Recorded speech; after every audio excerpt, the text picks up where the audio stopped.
자, 먼저 이제 미국에 대한 얘기, 글로벌 증시에 대한 얘기를 할 텐데요. 전에도 이제 한번 계속해서 좀 말씀을 드렸습니다. 기억나시죠? 네, 미국은 계속해서 금리 인하를 추진하고 있죠. 금리 인하를 계속해서 추진을 해 가고 있습니다. 트럼프 대통령의 대선 그리고 미국의 계속되는 경기 부양을 위해서 지수가 이제 곧 바로미터가 되니까 계속해서 키워가고 있습니다. 내려갈 준비를 해가고 있습니다. 자, 이달 G3 미국, 중국, 유로존까지 해서 3개니까 G3죠. 중앙은행에서 대거 경기 부양 움직임을 보일 전망이다 라고 하죠. 미국, 중국, 유로존. 미국 같은 경우에는 금리 인하, 중국 같은 경우에는 뭐 했습니까? 중국이 지준율 인하했죠. 유로존 같은 경우에도 경기 부양책을 낼 것으로 예상되고요. 지준율 간단하게 설명드리자면 다 알고 계실 거예요. 알고 계실 텐데 혹시라도 이제 잠깐 깜빡하시는 분들을 위해서 잠깐 말씀드리자면은 은행에 100억을 사람들이 예금을 했어요. 대출을 해야 될 거 아닙니까? 대출을 해줘야 될 거 아닙니까? 그죠? 그러면은 대출해 주는 자금이 정해져 있단 말이에요. 왜? 얼마는 갖고 있어야지 이제 인출하는 사람들 뽑아주지. 이거 다 100억 다 대출해주면 은행 영원 갖고 있으면은 돈 찾으러 왔을 때 돈 없어요. 못 그럴 거 아닙니까? 그래서 지급을 하기 위해 준비를 하는 자금, 지준율이라고 정해져 있습니다. 퍼센트로. 그거를 지금 만약에 10% 돼 있으면은 10억은 현금으로 갖고 있어야 되는 거예요. 그러면은 90억 대출이 가능합니다. 이거를 5% 낮췄어요. 5%로. 5억만 갖고 있으면 되죠? 네. 그러면 95억 대출이 가능한 겁니다. 지준율을 인하한다는 건 결국에는 대출을 통해서 유동성을 또 놀리겠다는 거죠. 이게 100억으로 잠깐 예시를 들었지만은 은행이 이것만 갖고 있겠습니까? 네. 지준율이 퍼센트만 조금 낮춰도 파급력이 굉장히 크단 말이에요. 대출이 쉽게 가능해지니까. 그리고 대출을 많이 해줄 수 있으니까. 그래서 영국 같은 경우에도 브렉시트 3개월 연장 법안이 통과됐죠. 얘네도 브렉시트가 이제 큰일 났다는 거를 몸소 느끼고 있고, 홍콩에서 이제 시위가 일어났던 거 송환반대법, 송환법 철회, 그죠? 철회를 한다 그랬고, 여러 가지 뭐 이슈들이나 악재들이 조금씩 사라지고 경기 부양을 위한 정책들이 계속해서 나오고 있습니다. 그러니까 S&P 500 지수가 상승, 4.1% 상승. 상승을 하고 있죠. 안전자산에서 위험하다 안 좋다 그러니까 안전자산으로 다 몰렸다가 이제 좀 안전해지고 호재가 나온다 하니까 위험자산. 주식이 좀 위험자산이라고 하긴 좀 그렇긴 그래요. 그런데 뭐 그렇게 부르니까 채권에 비해서는 위험자산인 건 맞죠. 맞는데 그래도 이게 좀 어감이 좀 세네요. 어쨌든 간에 이제 주식에 대한 선호 흐름들이 진행이 되고 있다는 거. 거기다가 이제 시작 단계죠. 경기 부양한다는 게 아니라 움직임을 보일 전망이라고 하잖아요. 경기 부양이 되는데 그게 이제 실제로 지수에 적용되고 지수가 기대감으로 인해서 반응은 해요. 하지만 그게 진짜로 직접적으로 영향을 주기 전까지는 뭐가 필요하다 그랬습니까? 시간이 반드시 필요하다 라고 말씀드렸죠. 그래서 시간이 지나면은 지수, 글로벌 지수, 증시들 좋은 모습을 보일 가능성이 계속해서 높아지고 있는 거예요. 네, 높아지고 있는 겁니다. 약발 안 넣는다고, 약발이 안 받는다고 계속해서 약을 계속 시간도 안 주고 투여를 하는 거예요. 그럼 어떻게 됩니까? 나중에 훅 가겠죠. 이런 식으로 전개될 가능성도 있다라는 거 알아두시고 가주시면 좋겠습니다. 중국 경기 부양 위에 시장 돈 푼다 뭐 지준율에 대한 얘기고요. 그래서 경기 부양 같은 경우에 효과는 결국 이제 유동성의 확장이에요. 그러니까 시장에 돈이 많이 풀린다 이거죠. 갈 데 없는 자금들은 결국엔 어디로 흘러 들어가게 되냐면은 언제나 그랬지만 결국엔 증시로 흘러 들어가게 되겠습니다. 제가 예전에 이제 미국의 선제적 금리 인하에 대해서 많이 설명을 드렸습니다. 그래서 여기는 더 설명을 안 드릴게요. 혹시 모르시는 분은 선제적 금리 인하를 언제인지 찾아보세요. 네, 언제인지 찾아보세요. 한 2002년도, 2003년도 그쯤에 했습니다. 9.11 터지고 그때 요때쯤 했어요. 요때쯤 선제적 금리를 하고 시간이 지나니까 어떻게 됐습니까? 폭발적으로 성장. 그래서 결국에는 돈을 풀어서 경기를 부양하겠다라는 거고요. 이번에 이제 미국의 제조업 지표가 안 좋게 나왔죠. 제조업 지표가 안 좋게 나왔다는 뉴스를 보셨을 겁니다. 보셨을 텐데 재밌는 건 뭐냐면은 지표가 안 좋게 나오면은 뭐를 할 확률이 높습니까? 지표가 좋지 않게 나온다면 뭐를 하겠죠? 금리 인하를 하겠죠. 그럼 지표가 부진하게 나오는 거는 금리 인하가 될 가능성이 높으니까 뭘로 작용을 합니까? 호재로. 제가 예전에 한번 설명을 드렸을 거예요. 예전에 방송하면서. 지표가 부진한데 지수는 올라. 왜 올라? 지표가 좋지 않게 나오면은 뭔가 조치를 취할 거니까 그 기대감으로 해서 시장이 오르고, 지표가 좋게 나오면, 반대로 지표가 좋게 나오면 지금 경기 호황이다, 계속해서 좋다 하면서 또 좋게 나오고,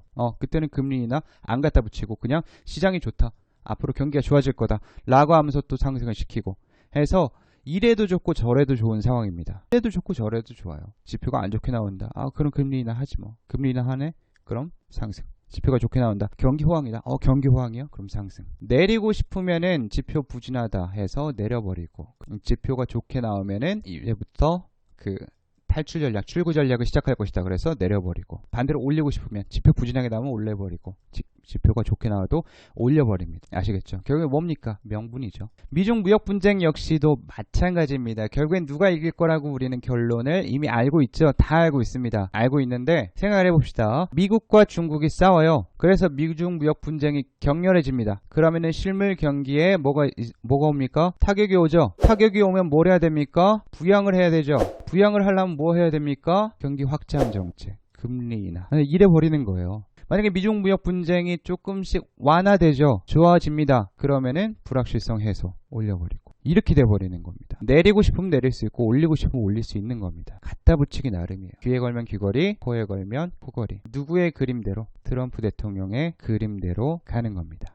이게 좀 보신 분들은 아실 거예요. 재밌습니다. 재밌어요. 그래서 우리나라 역시도 사실 코스피 같은 경우에 그리고 코스닥 같은 경우에는 부진하고 좀 지루하고 지금은 이제 바닥 여기 또 찍고 나서 반등해가지고 시작을 하는 거기 때문에 부진하고 지루하고 재미없습니다. 재미가 없는데 결국에는 어디 따라갈까요? 미국이나 중국 둘 중 하나는 따라가겠죠. 미국이나 중국 둘 중 하나는 따라가겠죠. 얘네가 경기 부양을 하고 뭘 하던 간에 미국이나 중국 특히 이제 미국 쪽을 따라갈 확률이 높습니다만은 둘 다 부양하고 올리면은 어떻게 됩니까? 지금 지루하고 재미없지만 결국은 따라가요. 어쩔 수가 없습니다. 수출이 대부분을 차지하는 국가이기 때문에 어쩔 수는 없습니다. 그죠? 그렇기 때문에 결국에 따라갑니다. 이거는 뭐 증시 부정론자들도 상승을 좀 좋지 않게 보는 비관론자들도 다 알고 있어요. 따라간다는 거 다 알고 있습니다. 그럼 따라가면 뭐 해놓으면 될까요? 주식 사두면 되는 거예요.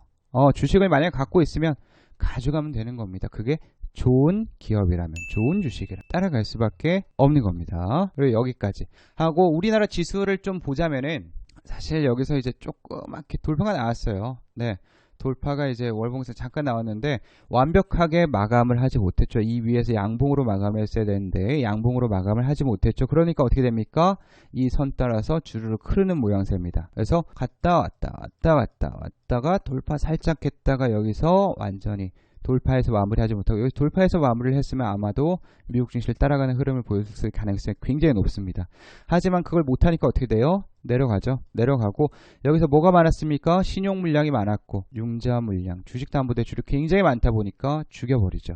그래서 죽일 거 다 거의 다 빼놨습니다. 빼놨죠. 그래서 오늘 같은 매도 시장에서도 종목들은 오히려 잘 버티는 모양새를 보여줬고 그럼 뭘 봐야 되느냐? 여기를 완벽하게 돌파해줘서 양봉으로 딱 섰을 때를 봐야 되는 겁니다. 아시겠죠? 다른 거 없이 단순하게 차트로만 봤을 때 이러면 시장은 반전이 돼버리는 거예요. 뭐에서 뭘로? 하락에서 상승 반전이 돼버리는 겁니다. 이게 언제 그랬냐? 언제 그랬었냐? 여기도 그랬고요. 여기도 그랬고 여기도 그랬고 그죠? 여기도 그랬고 짧게 보면 여기도 그랬고 여기도 그랬고 여기도 그랬습니다. 그죠? 여기라고 안 그럴 거 있습니까? 여기도 마찬가지란 말이에요. 하지만 앞으로는 변동성이 지금 가면 갈수록 변동성이 커지기 때문에 내려가는 게 많으면 올라가는 건 더 많다라고 보는 게 맞겠죠. 어차피 자본주의 사회에서 증시는 상승을 할 수밖에 없고 미국이나 중국을 따라갈 수밖에 없으니까 거기다 글로벌 유동성이 계속해서 공급이 되고 확장되니까 돈이 넘쳐나는 시장이 되는 겁니다. 이건 어쩔 수가 없는 흐름이에요. 근데 그런 흐름 앞에서 객관적인 사실 앞에서 나는 안 될 거다. 나는 안 할 거야. 나는 그런 거 모르겠고 안 될 것 같아. 라고 감으로만 하시는 분들이 있습니다. 그래서는 안 돼요. 아시겠죠? 그래서 이 모습을 나오는지 좀 시간이 걸리더라도 지켜보도록 하고요. 당장이라도 여기서 돌파를 하고 뭐 미중 무역 분쟁이 좀 좋게 나왔다, 상승을 한다, 타결될 가능성이 보인다 라고 한다면은 당장이라도 한 달, 두 달 만에 돌파를 해서 마감을 해보는 그때부터 상승 시작될 수가 있습니다. 돌파를 해서 마감을 해버리면. 그래서 이 시간이 언제까지 계속될 거라고는 생각하지 마세요. 아시겠죠? 반전까지 계속해서 가까워지는 중입니다. 반전까지 가까워지는 중입니다. 이 구간에 주식을 담아두세요. 여기서 이제 매수하신 분들은 굉장히 좀 어려운 구간을 지나고 있을 겁니다. 아시겠죠? 어려운 구간에 어떻게 했습니까? 안 팔았죠? 그러면 올라가는 구간까지도 안 팔아야 됩니다. 네, 이건 좀 부탁을 드릴게요. 코스닥 마찬가지입니다. 코스닥은 얘를 뚫어야 된다고 말씀드렸습니다. 얘를 뚫어야 된다고 말씀드렸습니다. 그래서 여기도 바닥 부근 와서 과매도 지나가니까 다시 반등이 나오는 모습이고 여기도 이제 이거 돌파하면 단기적으로 상승이 나올 수가 있고요. 그죠? 이런 모습 보이다가 여기서 돌파를 해버리면 이때부터 상승을 시작을 할 겁니다. 왜? 여기도 그때 안 간다 대신에 여러분들 여기서 종목들 잘 모아두세요 라고 했죠. 그죠? 모아두세요 했는데 주가가 하락을 해버리니까 화가 났죠. 짜증나죠. 하지만 돌파하고 나서 지지받고 올라갔습니다. 그죠? 여기도 마찬가지일 가능성이 굉장히 높아요. 이렇게 빼버린 거는 사실 부실바이오주들, 주가만 고공행진시킨 거, 공중부양시킨 거, 개인들 다 잡아먹고 나서 꼬리 달고 말아버리죠. 그 사람들 누가 책임져 줍니까? 못 책임져요. 아무도 안 책임집니다. 그래놓고 시장은 성장을 또 하는 거예요. 그래서 이번 상승 파동은 1000포인트까지 여기까지 노려볼만 하다 라는 거. 돌파하기 전에는 그럼 뭘 해라? 주식 매수가 되겠죠. 이렇게만 지수를 보시면 되겠습니다. 어차피 지수 같은 경우에는 제가 이제 방송을 할 때마다 계속해서 같이 봐드릴 거예요. 봐드릴 테니까 요 정도가 있구나, 이런 게 있구나 정도만 보고 넘어가시면 되겠습니다. 지수 얘기는 이제 여기까지 드렸고, 사실 이런 상황에서도 뭐 아까 보셨겠지만은 SK하이닉스라든지 아니면 뭐 우리 예전에 지금 갖고 있는 이런 종목들이 이제 바닥을 좀 탈출해서 올라오려고 해요. 올라오려고 합니다. 거기다가 최근에 이제 정치 테마들, 정치 테마들, 그건 저평가랑 상관이 없죠. 네, 그런 것들이 움직이는데, 그런 것들 말고 그냥 저평가된 종목들 중에서 성장성 뛰어난 종목들, 진짜 좋은 종목들 깔렸거든요. 그런 종목들만 담아가세요. 왜? 여기 있으니까 담아가세요. 그것만 해도 충분합니다. 충분하고, 거기 플러스로 뭐냐면은 뭐 찬바람이 불면 가을이 되면은 뭐가 커진다 그럽니까? 배당주의 매력이 커진다 그러죠. 지금 이제 예금금리가 금리 인하를 하면서 더 떨어졌어요. 당연히 늦었죠. 절대 들어가면 안 됩니다. 네, 저희 입장에서는, 저희 회원님들한테도 지금 이거 절대 사지 말라 그럽니다. 한 7,000원대, 6,000원대는 무지하게 사라 그랬죠. 무지하게 사라 그랬었죠. 사실 저희도 힘들지 않은 건 아닙니다. 투자를 하면서. 여기 추세선 다 이탈하고 종목이 1인식으로 이제 지켜줄 줄 알고 여기서 반등 나올 줄 알고 수렴해서 돌파하자마자 갈 줄 알았는데, 거기서 이제 아래로 이탈해버리고 주가가 이제 6,000원 하던 게 반토막 나가지고 3,000원대 되면은 힘들지 않은 건 아니에요. 하지만 어렵지만 어때요? 어렵지만 더 모아가고 가져간단 말이에요. 언제 팔면 되니까, 비싸질 때 팔면 되니까. 이건 매도 사인 안 나왔습니다. 아직. 네, 매도 사인 안 나왔습니다. 팔 때 되면은 매도 사인을 보내드리겠죠. 그러면은 어떻게 하면 됩니까? 보유자분들만 그냥 가져가면 되는 거예요. 내가 이게 없다라고 한다면 만원대 욕심을 낼 게 아니라, 이런 위치에는 종목들이 있습니까 없습니까? 있죠. 그거 담아가면 되는 거예요. 새로 오신 분들은 추천한 종목이 이런 위치에 있죠. 추천한 것들 담아가면 되는 거예요. 아시겠죠? 그렇게 하면 되는 겁니다. 힘들지만 어렵진 않아요. 굉장히만 어렵고 복잡해서 이해를 못하겠다, 그 정도는 아닙니다. 힘들긴 하지만 어렵진 않다. 올라가는 거 보고 저희가 이거는 사인을 드리도록 하겠습니다. 그래서 지금은 배당 많이 주는 것들, 저희 종목 중에서도 이제 나올 겁니다. 나올 거고, 이미 가지고 있고, 저번에 한번 배당도 많이 받았었죠. 네, 배당주 같은 경우에는 시간이 갈수록, 뭐 우선주 같은 경우에도 마찬가지로 주가가 좀 반등을 할, 그리고 상승을 할. 왜? 사람들이 다 사고 싶어 하니까. 확률이 높아지고, 없으면 모아가고, 이렇게 모아가는 상황에서 시장이 반전을 해준다면 어떻게 될까요? 폭발적으로 상승을 하겠죠. 너무 증시를 좋게 보는 거 아니냐, 너무 시장을 좋게만 보는 거 아니냐라고 하실 분들이 간혹가다 계실 수가 있어요. 좋은 얘기만 하니까. 근데 시장을 안 좋게 보고 계속해서 안 좋아질 거라고 생각을 한다면 주식 투자는 왜 합니까? 그거는 결국에 매매에서 벗어나지 못하는 겁니다. 안 좋아질 거니까 사고 판다. 짧게 사고 판다. 조금만 들어갔다 5% 먹고 빠진다. 미국 증시도 망한다 그런 적이 얼마나 많았습니까? 얼마나 많았어요. 맨날 위기다, 맨날 진짜로 이번에 역대급 위기다, 이번에 역대급으로 안 된다, 이번에는 회생하기 힘들다, 올라가기 힘들다, 얼마나 많았습니까? 그걸 다 무시하고 상승을 해버린 거예요. 상승해버린 겁니다. 한국 증시 역시 마찬가지입니다. 마찬가지. 그래서 지금은 이제 예금금리도 굉장히 낮기 때문에, 적금금리, 예적금금리도 굉장히 낮기 때문에 오히려 배당주들, 거기 들어갈 자금으로 배당주들을 더 사서 모아서 배당뿐만 아니라 주가 차익까지 또 볼 수가 있습니다. 아시겠죠? 배당뿐만 아니라 주가 차익도 볼 수가 있어요. 배당 수익률이 왜 늘어나냐면 배당을 실질적으로 안 늘린다 그래도, 자, 2,000원에 200원씩 배당을 주는 회사가 있어요. 그럼 배당 수익률 몇 프로입니까? 10% 정도 되죠. 야, 주가가 1,000원이 돼버렸어요. 배당은 어때요? 주당 주는 거니까 200원씩 똑같이 준다고 합니다. 왜? 기업은 이상 없는데 주가만 낮아진 거니까. 그죠? 배당 수익률이 몇 프로 되는 겁니까? 20%가 돼버리는 겁니다. 주가가 낮아졌으니까 배당 수익률이 높아지는 거예요. 자연스럽게.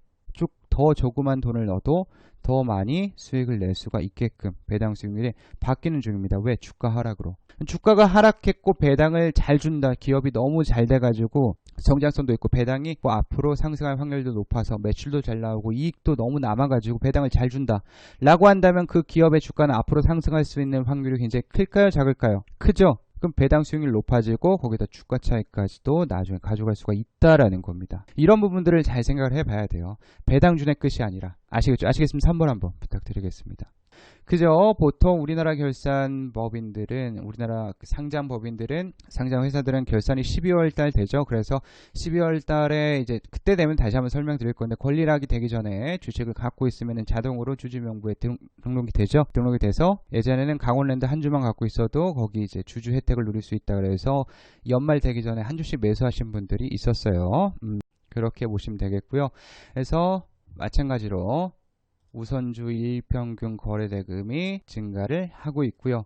우선주뿐만 아니라 이렇게 되면 배당을 많이 주는 기업들의 거래대금도 늘어나겠죠. 그거는 산다는 사람들이 많아진다는 거예요. 오늘 주가는 자연스레 차분히 계속해서 올라갈 가능성이 어떻게 된다? 높아진다라는 거죠. 아닙니다. 네, 그게 아니에요. 우리는 지금부터 투자를 해 가는데 배당도 준다는 거예요. 배당을 위해서만 매수해라. 그건 아닙니다. 아시겠죠? 우리가 투자하는 기업이 있는데 그 기업이 배당도 준애입니다. 배당만 받자가 아니라. 아시겠죠?